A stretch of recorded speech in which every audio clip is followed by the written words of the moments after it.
Tahun 2026, gairah menonton balapan MotoGP bagi masyarakat Indonesia seperti kembali ke era 2000-an saat Valentino Rossi masih jadi pujaan penggemar balap roda 2. Namun, kali ini bukan untuk menanti balapan di kelas utama MotoGP, melainkan Moto3. Dengan hadirnya jagoan baru asli Indonesia, Veda Ega Pratama, remaja 17 tahun dari Gunung Kidul, Yogyakarta ini sebenarnya bukanlah pembalap pertama Indonesia yang mewakili merah putih di ajang balap motor Grand Prix.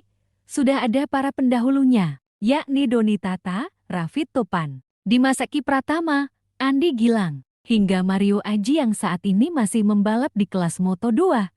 Namun, dengan tetap menaruh hormat kepada pembalap terdahulu, baru Veda Ega yang bisa menyedot perhatian warga Indonesia untuk kembali menonton balap motor. Meski itu di kelas terendah, Moto3, apa yang dilakukan Veda Ega Pratama di awal musim 2026 bukan cuma lumayan bagus untuk ukuran debutan. Ia mengukir cerita adaptasi luar biasa dari biasanya. Butuh 1-2 musim untuk pembalap baru untuk sekadar bertahan. Di papan tengah, Veda langsung menusuk rombongan depan. Dan dalam percakapan komentator tentang perebutan podium di seri kedua musim ini di Autodromo Internacional Ayrton Senna, Brasil, ia finish di posisi ketiga. Sebuah hasil yang, kalau dilihat sekilas, mungkin terasa seperti satu kejutan. Tapi kalau ditarik ke belakang, sejarah yang ditulis oleh Veda, itu buah dari hasil latihannya. Balapan di parkiran Pasar Sapi,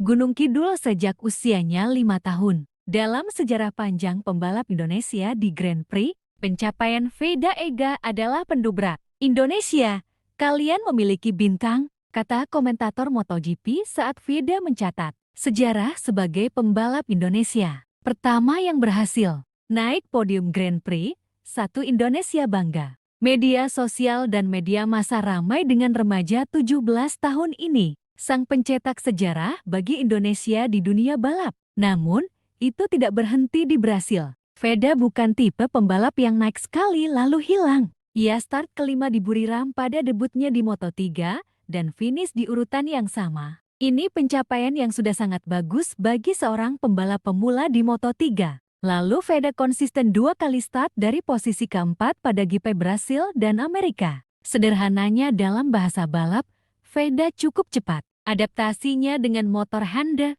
NSF 250RW milik Honda Team Asia berjalan lebih lekas dari kebanyakan rookie lain yang menunggangi motor serupa. Namun, kecepatan saja tidak cukup untuk menjelaskan kenapa Veda begitu seru ditonton. Ada satu hal lain yang terasa familiar bagi para penggemar MotoGP, yakni cara Veda balapan. Ia agresif, berani, dan sedikit nekat. Gaya seperti ini bukan hal baru di MotoGP. Dulu, Valentino Rossi dijuluki The Doctor karena kepiawaiannya dalam hal-hal teknis terkait mekanisme motor yang diterjemahkan sempurna saat balapan. Sementara Marc Marquez datang dengan gaya yang lebih ekstrem, yaitu late braking, menusuk ke celah sempit yang hampir tidak ada jalur untuk menyalip, dan agresif. Veda, dalam skalanya di Moto3, memperlihatkan pola yang mirip dengan Marquez. Layaknya semua pembalap dengan gaya seperti itu,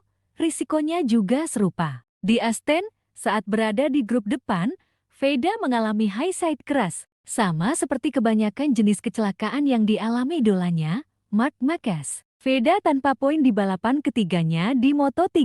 High side itu kembali terulang di Jerez, Spanyol, saat kualifikasi kedua yang membuat Veda harus memulai balapan dari posisi ke-17 namun, ceritanya berbeda. Start dari posisi ke-17 secara realistis membuat banyak pembalap hanya berharap masuk 10 besar. Namun Veda berbeda. Ia menyalip satu persatu lawannya. Total 11 pembalap dilewati dan finish ke-6. Bukan podium, memang. Tapi sebuah pesan kuat bahwa kegagalan seri sebelumnya tidak sedikit pun menggerus nyalinya. Kini, dengan koleksi 37 poin dan bertengger di peringkat ke-6 klasemen sementara, Veda menjadi kandidat terkuat untuk gelar Rookie of the Year ke-2026.